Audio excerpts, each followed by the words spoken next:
The main points for this is that when we're doing brain rehabilitation and we're activating your brain, whether it be, go ahead and lean back, whether it's the eye exercises or the vestibular stimulation, the galvanic stimulation, when we activate your face using cranial nerves, the process of your brain healing is through turning on new gene expression.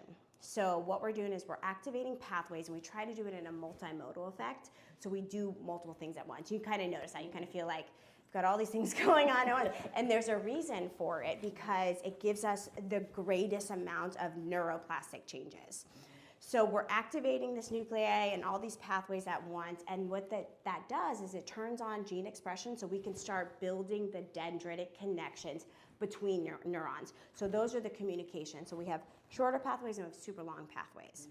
But we have one area of the brain that's going to be firing to hundreds of thousands of other areas of the brain. And so that's that functional connectivity.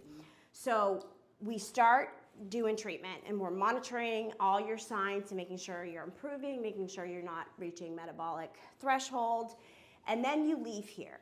Yeah. And people think, oh, wow, treatment's over, right? So changes in my brain are just kind of over, and that is not the case. So the cool thing that we do know is you do an eye exercise today, you will have pause, and you never do it again, okay?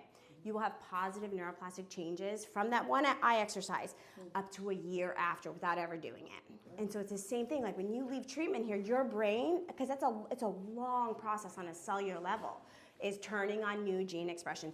Proteins are creating the building blocks. You're building those dendritic synapses. And you're doing that the whole entire time after treatment.